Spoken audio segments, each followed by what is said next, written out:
پھر کیا ہوا کہ وہ حد پار کی گئی اور پاکستان کی 3 ایئر بیسز کو ٹارگٹ کرنے کی کوشش کی گئی. جزوی طور پر ہمارا نقصان ہوا. اس کے بعد DGISPR آئے اور انہوں نے کہا کہ اب یہ لائن کراس ہو گئی ہے. بھارت کو بتانا چاہتا ہوں کہ ہر حملے کی ناکامی کے بعد تمہاری یہ جو فرسٹریشن ہے اسے ہم جلد مزید کمپاؤنڈ کریں گے. اور ایسا ہی ہوا.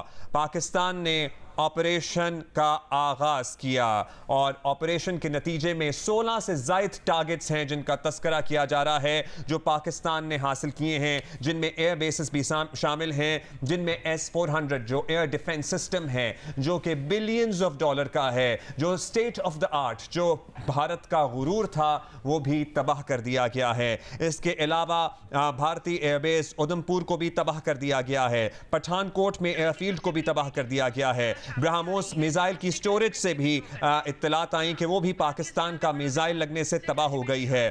اور تمام بھارتی بیسز جہاں سے پاکستان پر حملے کیے جا رہے تھے انہیں ٹارگٹ کیا گیا. ان کی طرف سے بھی جوابی وار کی کوشش کی گئی. رحیم یار خان میں شیخ زاید ایئرپورٹ کی پارکنگ میں ایک ڈرون گرا, اسے بھی تباہ کر دیا گیا. بھارت کے ادھمپور میں ایئر بیس کو 3 میزائلوں سے نشانہ بنایا گیا.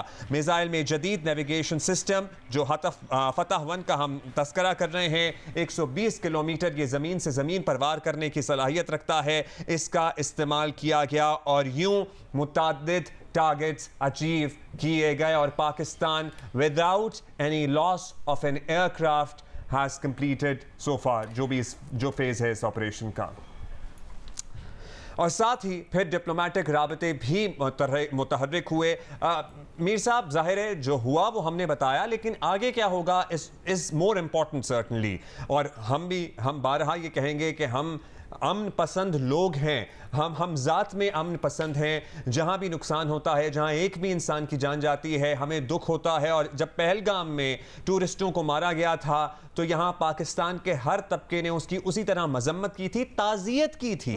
unlike them جب ہمارے یہاں بچے شہید ہو رہے تھے تو وہ تالیاں بجا رہے تھے.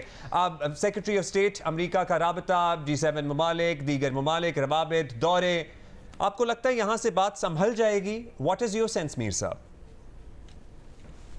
دیکھیں میں پہلے بھی آپ کو یہ کہہ رہا تھا کہ بات نہیں سنبھلے گی. جب ہم یہ کہہ رہے تھے جی کہ ہم بڑے امن پسند ہیں اور جنگ کسی مسئلے کا حل نہیں ہوتی, تو میں اس وقت بھی آپ کو یہ کہہ رہا تھا کہ آپ جتنی مرضی امن پسندی کا مظاہرہ کریں, اچھی بات ہے, امن پسندی کا مظاہرہ کرنا چاہیے, امن کی بات کرنی چاہیے, لیکن ہندوستان جو ہے وہ امن پسندی کا مظاہرہ نہیں کرے گا. وجہ کیا ہے کہ میں یہ بات کیوں کر رہا تھا؟ اس لیے کہ میں نے یہ بات جون 2019 میں کہنی شروع کی تھی, جب اس وقت بہت سے طاقتور لوگ ہمیں یہ سمجھاتے تھے کہ جی انڈیا کے ساتھ ہم نے بیک ڈور چینل کھول دیا ہے, دوستی شروع ہو گئی ہے, اور آپ عنقریب سنیں گے کہ جناب خطے میں ایک بہت بڑا جو ہے نا انقلاب آ گیا ہے اور پاکستان ہندوستان کی دوستی ہو جائے گی. جب ہم ان سے پوچھتے تھے کہ جی کشمیر کے مسئلے کا کیا ہوگا, ان کے پاس کوئی جواب نہیں ہوتا تھا. اور پھر 5 اگست 2019 کو ہندوستان نے کشمیر میں 370 سسپینڈ کر دیا.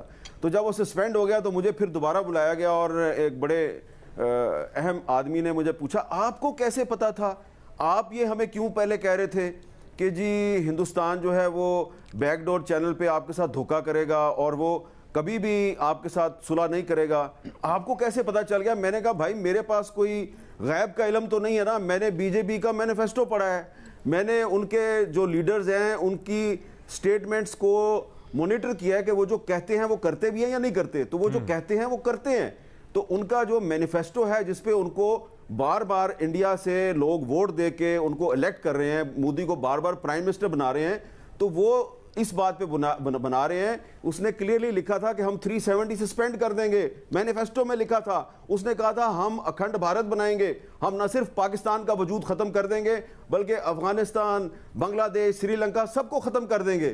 تو پتہ نہیں آپ لوگ جو ہیں آپ کو کیوں نہیں سمجھ آ رہی. تو اسی لیے ابھی بھی میں پچھلے 3-4 دن سے یہی کہہ رہا تھا کہ آپ امن پسندی کا مظاہرہ ضرور کریں, لیکن انڈیا جو ہے وہ امن پسندی کا مظاہرہ نہیں کرے گا, کیونکہ ان کا رول ماڈل جو ہے وہ اسرائیل ہے, مودی کا رول ماڈل نیتن یاہو ہے. اور اسی لیے اب میں دوبارہ آپ کو یہ کہہ رہا ہوں کہ جو مودی صاحب ہیں وہ ابھی بھی امن پسندی کا مظاہرہ نہیں کریں گے، وہ پھنس گئے ہیں، انہوں نے جنگ شروع کیا ہے، ہم نے جنگ شروع نہیں کی، انہوں نے جنگ شروع کیا ہے، ہم جواب دے رہے ہیں، پھر ہم جواب الجواب دے رہے ہیں۔ اب وہ دوبارہ جو ہے پہلے انہوں نے ہمارے سیولینز کو ٹارگٹ کیا، پھر انہوں نے ہماری فوجی تنصیبات کو ٹارگٹ کیا، اب دوبارہ وہ پاکستان میں سیولینز کے ایریاز کو ٹارگٹ کرنا شروع کر رہے ہیں۔ میرے پاس کافی انفارمیشن ہے، میں اس کو ہولڈ کرتا ہوں جب تک کہ ہمارے جو آفیشیل سورسز ہیں آئی ایس پی آر یا حکومت پاکستان جو ہے وہ انفارمیشن جو ہے وہ ریلیز نہیں کرتی۔ اور کم ظرفی کا مظاہرہ ہے کہ سیولینز کو پاکستان نے وی آر ریٹریٹنگ، یہاں ہم مینشن کر رہے ہیں، پاکستان نے کہیں بھی سیولین آبادی کو نشانہ نہیں بنایا ہے۔